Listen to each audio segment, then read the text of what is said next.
You know, it's almost like your birthday with a package from China, so let's go.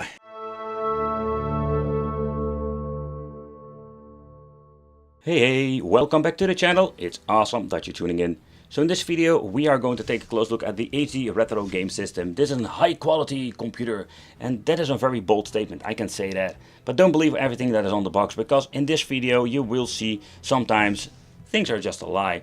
But in overall, just also going to check out how good is the quality of the product itself, the console system, the plastic, and also the controller. And is this thing worth picking up? Let's start with the controller. I'm just going to be honest, the wireless controller that comes with it is absolutely garbage. So when you're looking at this, like, do get the wiggle buttons, and yeah, they feel really cheap.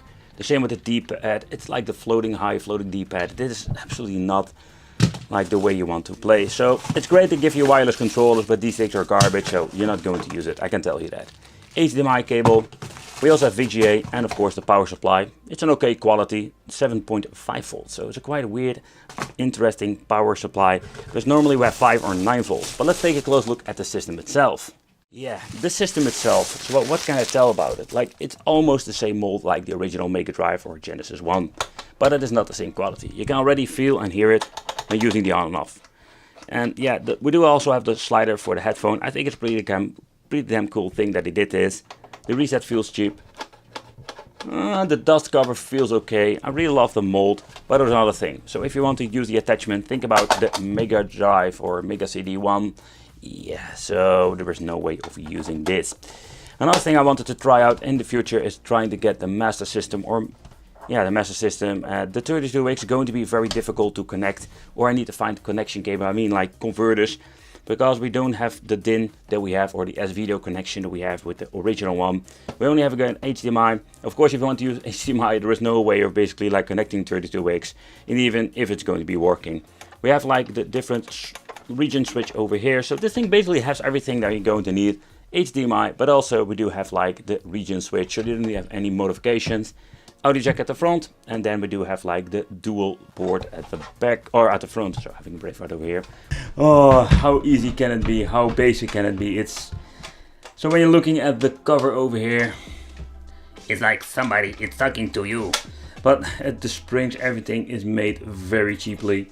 Look at how they make the LED work. Look at this. They just soldered straight on the LED. There's nothing holding it in place. Yeah, okay, the hot glue holding the LEDs, but if you move it around, it will come off. Oh boy, let's take a close look at the main boards. Okay, so let's do a quick overview of the internals of the device. As you can see, there's not a lot of stuff, because back in the 90s we have this big gigantic PCBs inside, and now we are having a couple of them inside. Okay, so here we're having the PCB inside of the cartridge slot. As you can see over here, the cartridge slot is even slightly bigger than the PCB that's beneath it. Pretty funny to see this. So it's a fact that I go hot glue crazy with these things. As you can see, they have the ribbon cable that goes to the cartridge slot over here. It also contains an extra PCB, and so far I can see this is for the wireless connection for the two controllers that are just straight soldered on this PCB. So in the right top corner we're going to get the slider, and as you can see there is actually a slider inside, so I'm guessing this will work. The audio jack out, and here we're having the on off switch and the very cheap switch that is the reset switch. And last but not least, we're having here the region switch and the PCB. This is connected straight on the PCB here at the right. That is for the output and also the input, because here we're having the HDMI connector, and here we're having the AV out, and then we're having here the input for the adapter. Okay guys, so we're going to do a comparison with the Sega HDMI from China with my original Sonic & Knuckles and Sonic 3 cartridge. Okay, so with the original Mega Drive or Genesis, we are going to try this with a very cheap basic upscaler, just to give it more like a good and honest competition. And just to see, I'm also going to include this with a full RGB cable, and of course the same game. We're going to listen, and we're going to see how good is the quality between the systems.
But okay guys, so this pink HD version, there were a couple of different versions out there. There was an old one, new one. I'm just going to be honest, I can't keep really track of it anymore because it's like a jungle of Sega clones.